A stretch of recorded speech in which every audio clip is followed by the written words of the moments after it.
In this video, I'll talk about simultaneous contrast and compare it to optical mixing and the assimilation effect. It's in my book, The Art Instruction Course, Color and Light, on Amazon.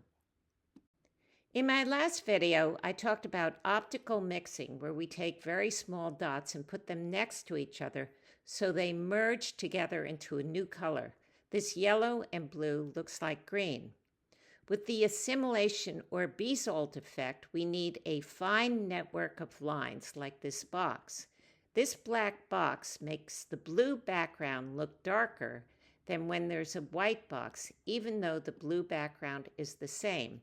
Our brain blends the values together, so the dark box makes the whole thing look darker.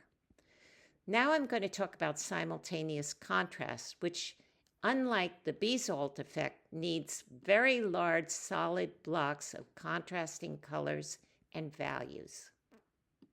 Simultaneous contrast exaggerates the differences between two large shapes. So we have two examples here of two large shapes, but the background is the same, but this one's a black square versus a white square of the same size. But they don't look the same. The black one looks smaller and further away than the white one, even though they are actually the same size.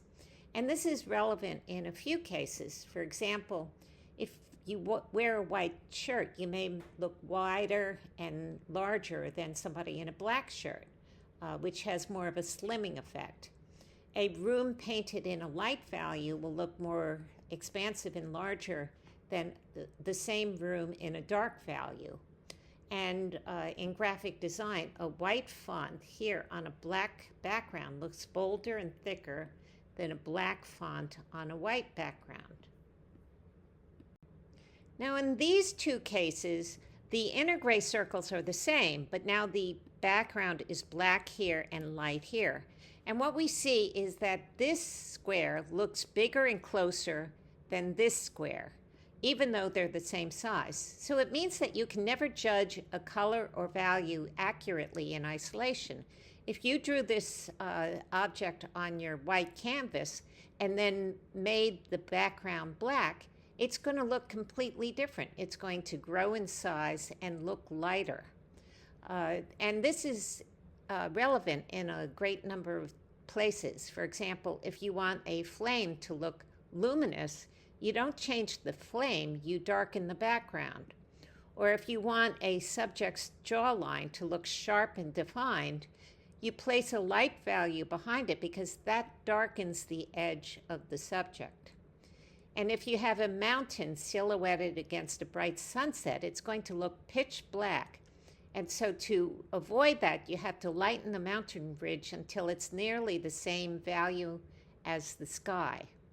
And then finally, if you have a dull square here, for example, and you don't know what to do about it, well, you can darken the background and that will pick it up. It will make it lighter and, if it's in color, more saturated.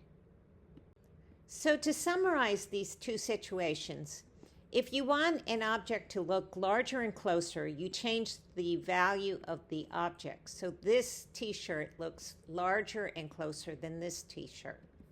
Alternatively, if you want to change how bright or heavy an object feels, you have to change the background. So if you have a moon, it's going to look more luminous in a black background than a light background.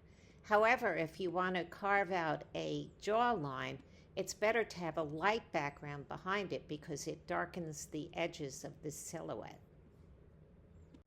So we've gone from optical mixing that has very small dots or lines to the assimilation or Bezold effect that has a fine network of lines to the simultaneous contrast that requires large solid blocks of contrasting colors and values.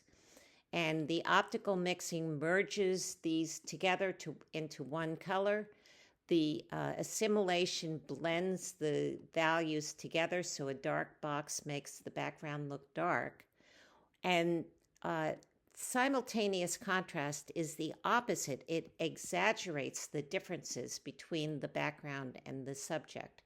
And as a result, it distorts the apparent size, depth, and lightness of the subject. A black or dark background makes a light object look lighter and closer, and a dark background will make a moon look luminous.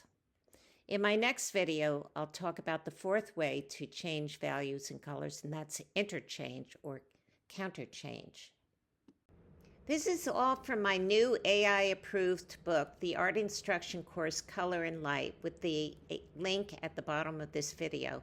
And please remember to subscribe.